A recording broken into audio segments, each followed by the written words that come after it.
But actually my grandfather, this is a dish that he used to make. He was always in charge when we had steaks. He was in charge of doing steaks at the holidays, in the summer, whenever. And so this was kind of his go-to way to dress up a steak and make it a little fancy. So we're starting with some beautiful beef tenderloin steaks. And I just want to season each side with a little bit of black pepper. Now over here I actually have simmering. I started with 3 cups of beef stock, so it was just almost a full box of beef stock, just a little less than that. And then I'm simmering it. I want that to cook down and reduce down and really become dense and rich in flavor, so it kind of coats the back of the spoon. So while I'm talking the whole time, I'm just going to keep that simmering, and it'll continue to reduce down and concentrate in flavor. Okay. So seasoning both sides of these steaks with a little bit of salt and pepper, and I like to use a coarse ground pepper. And then you want a stainless steel skillet. That way you're going to get some really nice brown bits in the bottom of the skillet. So I'm going to take about a tablespoon or 2 of butter, equal parts of butter and oil. That way I'm going to have a nice buttery flavor, but I can bring the pan to a little bit higher temperature. So I want a pretty hot pan, so that I'll get a really nice sear on these steaks. I know a lot of people say, you know, a really good steak doesn't need a sauce to go with it, and you know that's true, but I always think a really nice sauce complements a steak and kind of takes it to a whole nother level. And so if I see a nice sauce at a steakhouse, or you have a choice of sauces, I usually get one. And you know, you don't have to, you could have it on the side, but it just enhances it and makes it, I think, extra special. Okay. So I just want my butter or my oil to melt and the pan to get a little hot, and I always like to test it, kind of do a test run and see if I'm going to get a sizzle, and I am. So I'm going to do season side down. And notice how I'm spreading these steaks out. I don't want to overcrowd them in the pan. I want them nice and far apart so that they'll get a little browned, seared.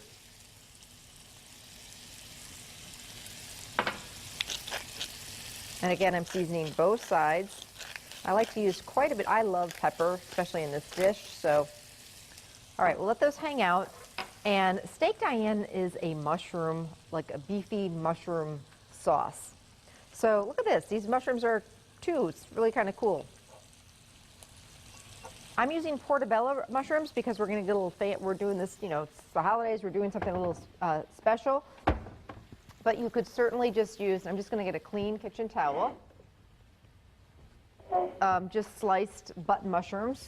Sometimes it's fun to use a mixture of mushrooms. So when it comes to cleaning the mushrooms, I just like to take a clean paper towel or a clean kitchen rag. And these days, they usually aren't too dirty. So I just kind of lightly clean them. They're pretty delicate with my clean kitchen towel. To get off the dirt, and then I'm going to slice them up.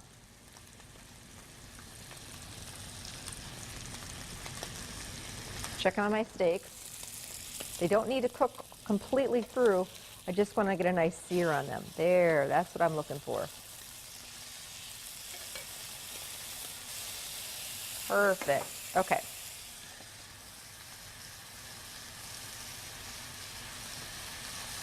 I guess sometimes the mushrooms, they grow right together, and this one kind of grew together as one big one. Okay, so I'm just going to slice up my mushrooms. I like to trim the ends off. You don't have to, but something I do.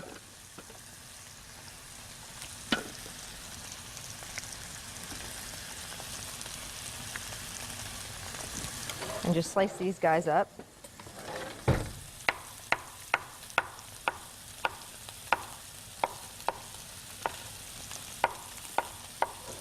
And what do you always have for Thanksgiving? What's your traditional main course meal? Turkey. Turkey. Abby's doing turkey and ham,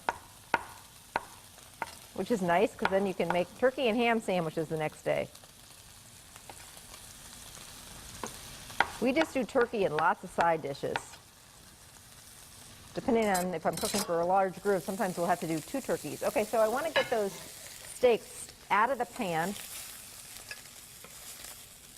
And then so many people at this point will just wash the pan, and that's the end of it. There are all sorts of wonderful drippings in the bottom of that pan. And do we have a paper towel? Could you grab me some paper towels? And I hate, not using those. Some of my great chef friends, or, when you go to a nice restaurant, they use the pan drippings. There's some grease in there, so I want to get rid of that. But otherwise, there's some really nice brown bits in the bottom. That is flavor and goodness, and it's a great opportunity to make a lovely pan sauce. So I'm going to add a little more butter. Just a dab or 2 of butter, and in goes our portobello mushrooms, baby bella mushrooms, and corrected me. Get those going. A little bit of salt and pepper. We're going to add some shallots, some finely chopped shallot, or just a little bit of onion would be fine, and some garlic. A couple cloves of garlic.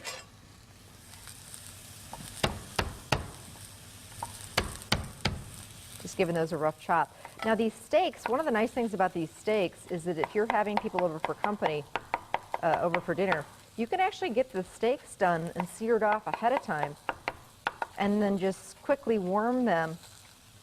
When you go to a big, fancy party and they're doing beef tenderloin for a bunch of people, most times they'll fire up those steaks ahead of time and then just warm them, or have some sort of a sauce to warm them with before serving. You could certainly do the same at home so that you're not back in the kitchen the whole time messing with,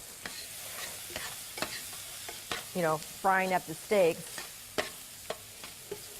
while you've got a million things, other things going on. So how good does this smell? The mushrooms and the shallot. And when that garlic gets there, you really got to keep it moving.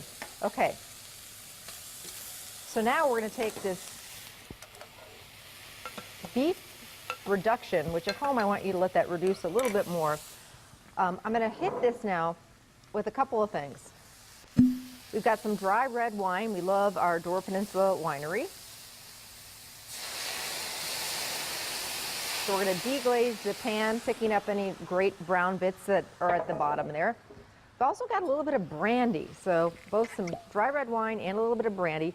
Now the alcohol is going to cook out, but you are going to be left with some really nice flavor from the alcohol. A little bit of Dijon mustard.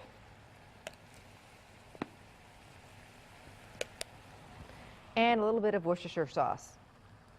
Just a dash or so to kind of beef up the flavor. All right. We are almost to the finish line here. And then you're going to take some of that reduced down beef stock. And as mentioned, you want it a little more condensed than this. So it almost should kind of concentrate and coat the back of the spoon. So it should be a little thicker. And the last thing I'm going to do is take some cold butter, ice cold butter. I don't want to use room temperature butter. And this is optional. You don't have to do this, but this is a great way to finish a sauce, is turn off the heat, get it off the heat. And this is just going to richen that sauce. Put a little pat of butter here at the end. Make it nice and shiny. It's the holidays, right? And then whisk that butter in. It also tightens the sauce a little bit without having to add a little flour. And of course, it makes it taste really good too. Do a little more black pepper if you want. And then we can take our steaks back in here, and any juices that accumulated on the plate, and just warm them in that sauce. And there you go, steak Diane.